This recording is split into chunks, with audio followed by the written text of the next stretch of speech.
You wake up in the morning, tired from the demands of yesterday, with a mind full of worries about what's ahead. You feel overwhelmed by decisions, unsure of where to start. The world outside is moving faster than you can keep up, and you feel stuck in a never-ending cycle of overthinking. Every small choice becomes harder. The noise in your head is louder than ever. But what if there was a way to break free from this?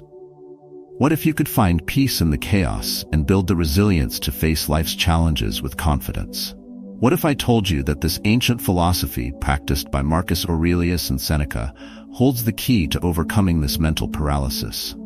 Stoicism, grounded in timeless principles and backed by modern science, offers simple yet powerful strategies to stop overthinking, embrace small steps toward success, and trust wisely in this fast-paced world. In this video, we'll explore how these Stoic practices not only strengthen your mind but also align with the latest in neuroscience and psychology to help you build resilience, avoid unnecessary stress, and take control of your life. If you're ready to change how you think, act, and live, like this video and subscribe to Stoic Narratives Official for more insights into how Stoic philosophy can reshape your life.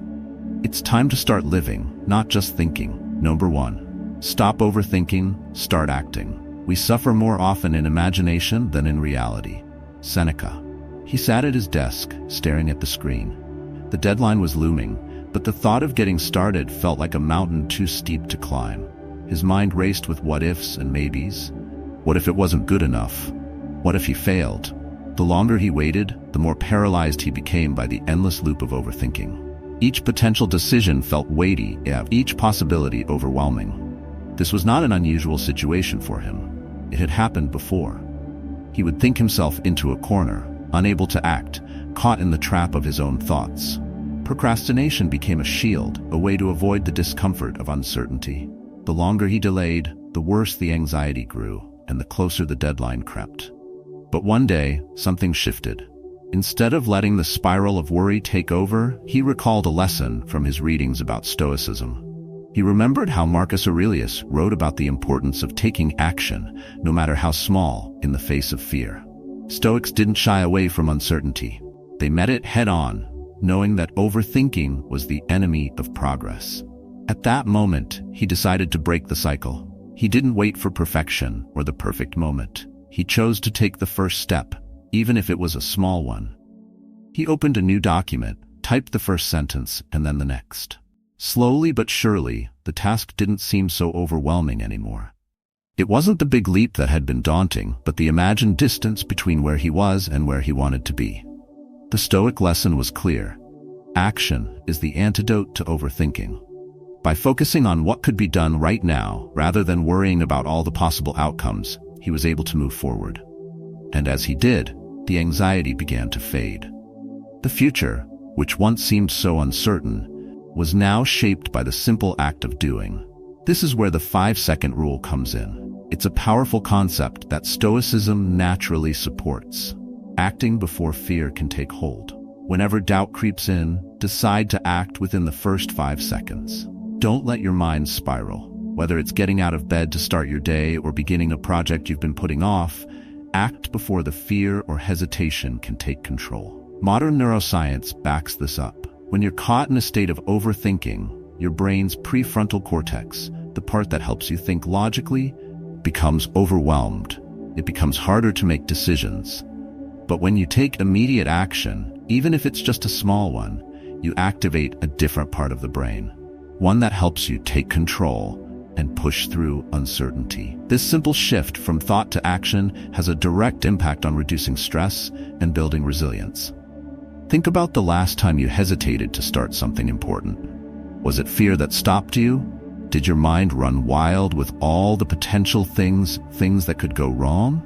Now imagine how you might have felt had you taken that first step, no matter how small. What could you have achieved if you acted immediately without giving your mind the space to overthink? Stoicism teaches us that fear and hesitation are part of the human experience, but they don't have to dictate our actions. The more we act, the less power our doubts have over us. The lesson isn't to eliminate fear, it's to take action despite it. So, next time you're caught in the trap of overthinking, Ask yourself, what's one small action I can take right now to move forward? Whether it's sending that email, starting that workout, or just making a list of what needs to be done, remember that the first step is all it takes to get the momentum going. The next time you're feeling stuck, don't let overthinking paralyze you. Instead, take a deep breath, commit to the first step, and trust that progress is built through action, not through perfect planning or waiting for the right time. Can you relate to this feeling of being trapped by overthinking? What's one thing you can start today to overcome that fear and begin the work that's been waiting for you? Number 2, let go of the wrong people to make room for the right ones. The more we value things outside our control, the less control we have. Epictetus. She had always been the kind of person who tried to make everyone happy. If someone needed support, she was there. If a friend was going through a tough time, she gave them all her energy. Her friends knew her as the one who would drop everything to help, whether it was a listening ear, an encouraging word, or even just running errands. But over time, she began to feel drained. Her energy was being drained by people who didn't appreciate her, people who would ask for her help but never offer any in return. It wasn't that they were bad people. It was just that they didn't respect her time, her boundaries, or the importance of balance in her life. One day, after helping a friend move for the 3rd time in as many months, she realized something. She had been so focused on being there for others, on keeping those relationships alive, that she had completely neglected herself. Her own goals, dreams, and self-care had taken a back seat to the demands of others. She was overwhelmed, exhausted, and worst of all, stuck. And then she remembered a lesson she'd come across in Stoic philosophy. Epictetus had said, "The more we value things outside our control, the less control we have." She realized that by holding on to these relationships, even the ones that drained her, she had been giving away control over her own life. She was valuing the approval and demands of others over her peace of mind, and that was where her problems began. The idea of letting go was difficult at first. After all, who wants to cut ties with people they care about? But as she reflected more deeply, she understood that sometimes relationships, like seasons, come and go. Just as nature doesn't hold on to the leaves forever, she couldn't hold on to people who no longer brought value or positivity to her life. Here's the twist. As soon as she started setting boundaries, something unexpected happened. The people who truly cared for her, those who respected her boundaries and supported her in return, began to step forward. The friendships that had been one-sided for so long started to shift, and she found that by letting go of the wrong people, she made room for those who truly valued her. In the process, she was not only taking control of her life, but also attracting more meaningful relationships. It's funny how we often think that by holding on tightly to everything we gain more. But in reality, it's the opposite. Letting go doesn't mean giving up. It means making space for something better, something more aligned with your values. So, why do we keep clinging to people or things that drain us? Is it out of fear of being alone or missing out? Or is it because we are afraid of letting go of what is familiar, even if it's not good for us? These are tough questions, but Stoicism teaches us that we are the only ones in control of who we allow into our lives. It's easy to get caught up in trying to maintain every relationship, no matter how toxic or draining. But doing so only weakens us. Think about the relationships you're holding on to right now. Are there any that feel like a heavy burden rather than a source of joy? Are there people in your life who take more than they give, leaving you feeling exhausted and unappreciated?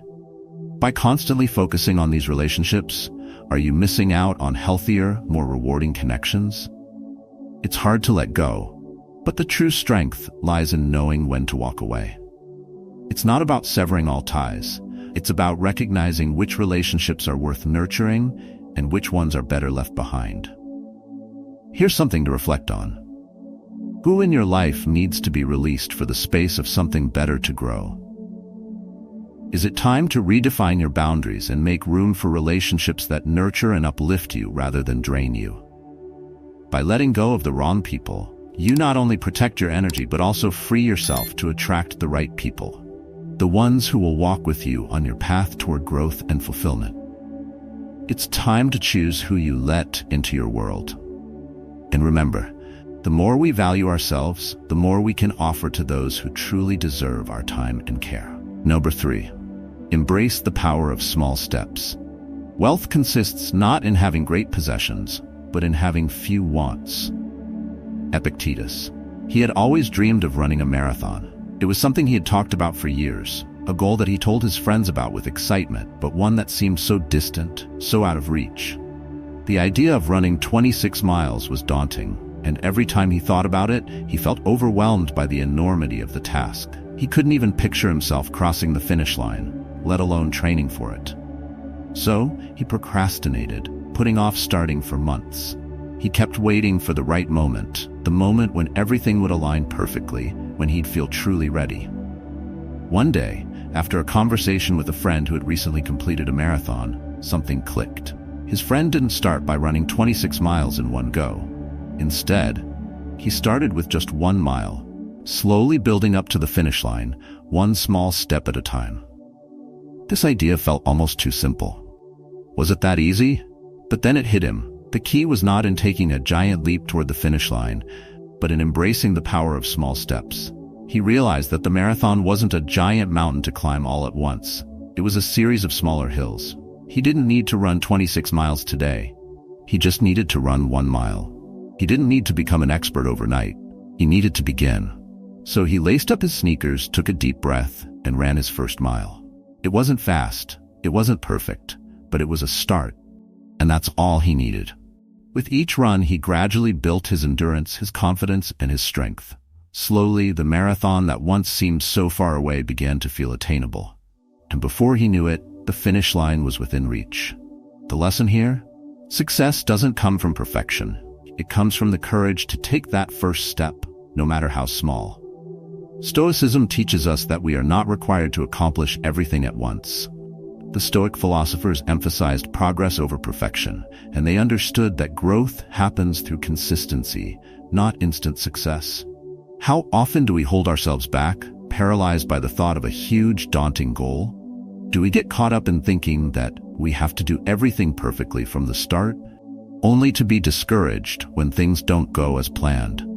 Instead of focusing on the giant leap, Stoicism teaches us to take one small step and trust that, over time, those small actions will add up to something great. Isn't it true that when we think too much about how far we have to go, we lose sight of the progress we've already made? The real question isn't how long the journey is. It's whether you're willing to take the first step, and then the next, and the next. So the next time you're faced with a seemingly impossible task, ask yourself, what's one small step I can take right now to move forward? It doesn't have to be perfect. It just has to be a step. Whether it's writing that first paragraph of a book, making that phone call you've been putting off, or taking the first stride in your fitness journey, every small step counts. We tend to forget that big achievements are made up of countless small actions. The trick is to get started, even if it's just one small step at a time. And with each step, you build momentum that will carry you toward your goal, no matter how far away it feels at the beginning. Reflect on this. What's a goal you've been putting off because it feels too big or overwhelming? What's one tiny action you can take today to get closer to it? The power of small steps lies in their ability to transform the impossible into the possible, one step at a time. Number 4, stop comparing, start living. Don't waste time on what you cannot control. Marcus Aurelius. He was scrolling through his phone as usual. It had become almost an automatic habit, checking social media first thing in the morning. His feed was flooded with images of people living what seemed like perfect lives. Vacations in exotic places, endless fitness transformations, and career milestones that made his achievements feel small in comparison. With every scroll, his inner critic grew louder. Why aren't you doing more? Why aren't you achieving these things? Everyone else is ahead of you. What's wrong with you? The more he compared his life to the curated images on his screen, the more dissatisfied he became. His confidence started to shrink. He began questioning his worth. If others could run marathons, build businesses, and live in beautiful homes, why couldn't he do the same? Wasn't he capable? Then, one evening, after another session of scrolling, he read something that stopped him cold. Don't waste time on what you cannot control. It was a quote from Marcus Aurelius, one of the Stoic philosophers whose teachings had always intrigued him but seemed so far removed from the reality of his daily life. At that moment, something clicked. All these people on social media, he didn't know their struggles, their failures, or the sacrifices they had made. He didn't know what was happening behind the scenes. What he saw wasn't reality. It was a snapshot of one part of their lives, carefully selected and presented to the world. The idea that comparing his behind the scenes to their highlights was unfair to himself suddenly became clear. He decided to take action. Instead of measuring his life against others, he decided to focus on his own path, to live in a way that was true to his values. He stopped trying to keep up with everyone else's timeline and began to honor his own. He set small, achievable goals that were grounded in what he truly cared about, not what social media told him to care about. And over time, something remarkable happened. He began to feel lighter, more focused, and more confident. The noise of comparison began to fade, replaced by a deeper sense of purpose. Isn't it easy to get caught in the trap of comparison? We often see others' successes as evidence of our failure, as if their achievements diminish our worth. But the reality is that comparison steals your joy. It distracts you from your own progress, and most importantly, it takes away your power to live authentically. So why do we do it? Why do we measure our lives by the standards set by others, often without even knowing their true stories? Perhaps it's because we're wired to seek validation and approval from others. We want to belong, to be recognized. But at what cost? When we compare ourselves to others, we give away our happiness. We forget that our worth is not defined by external factors. It's defined by our actions, values, and growth. Consider this. How many times have you compared your success to someone else's, only to feel worse about yourself? How many times have you let someone else's achievements cast a shadow over your own progress? And yet, every time you fall into this trap, you're wasting your energy on something that doesn't serve you. Instead of focusing on what others are doing, why not turn that energy inward and celebrate the progress you've made on your journey? This is where Stoicism comes in. Marcus Aurelius, Epictetus, and Seneca all understood that peace comes from within, not from external validation. They taught us that happiness is not something we find by measuring our lives against others. It's something we cultivate by accepting our path and embracing our growth. They remind us that we can control our actions, but we cannot control what others do. The next time you feel the urge to compare yourself to someone else, ask yourself, what's truly important to me? How can I use this moment to focus on my path rather than someone else's? You might be surprised to find that when you stop comparing and start living according to your own values, everything changes. The pressure to keep up disappears, and you're left with a sense of purpose and peace that can't be shaken by anyone else's success. So, what would happen if you stopped comparing today? What would happen if you chose to live on your terms instead? Number 5. Trust wisely in a distracted world. It is not things themselves that disturb us, but our opinions about them. Epictetus. He trusted people easily. It was his nature. He believed that everyone deserved a chance, and that trust was the foundation of all relationships. But after a few experiences that left him feeling disappointed and betrayed, he started to reconsider. He had given his trust to people who didn't respect it, who took advantage of it, and worse, who didn't deserve it. He had been let down so many times that his belief in trust itself began to waver. One evening, after yet another frustrating encounter with a colleague who had promised to help him but failed to deliver, he sat down and thought deeply. It wasn't the first time he'd been let down by someone. It seemed like trust had become something cheap, something that could be given away freely, but often with little regard for whether it was valued. The problem wasn't trust itself. It was where and to whom he was giving it. He had been too quick to trust without truly evaluating whether the other person was deserving of it. Then he remembered a lesson from his Stoic readings, one that Epictetus had written. It is not things themselves that disturb us, but our opinions about them. This struck him deeply. It wasn't the act of trust that had caused him pain, but his inability to recognize the value of trust and assess whether it was being respected. He realized that in today's fast-paced digital world, we're constantly bombarded with people and information that demand our attention. We give our trust to others without fully considering whether it's earned or whether it's the right choice. And in a world where everyone has an opinion, it becomes harder and harder to discern who truly deserves our trust. So, he decided to make a change. The next time someone came to him with a request for trust, whether it was a colleague asking for help or a friend asking for a favor, he didn't react impulsively. He paused. He asked himself, is this person trustworthy? Do they value my time and effort? Will they follow through on their word? Slowly but surely, he became more selective with whom he trusted. The results were surprising. He found that the people who deserved his trust respected it, and those who didn't began to drift away. His relationships became stronger, more meaningful, and built on mutual respect.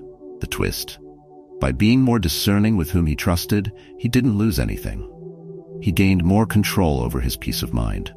Instead of constantly feeling betrayed, he now found himself surrounded by trustworthy people, people who valued his trust as much as he valued theirs.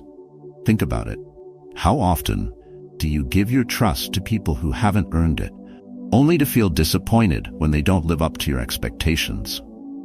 How often do we trust out of habit, out of a sense of politeness, or simply because we're afraid of confronting the truth?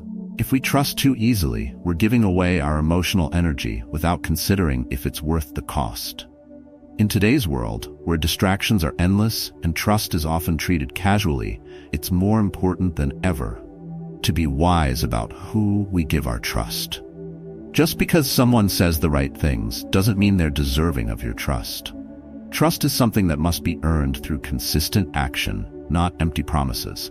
And once we begin to evaluate who we allow into our inner circle, we'll start to see that the right people are already there.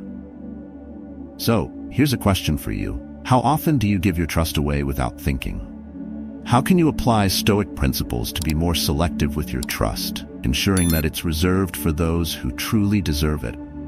The next time someone asks for your trust, remember, it's not about being nice. It's about being wise.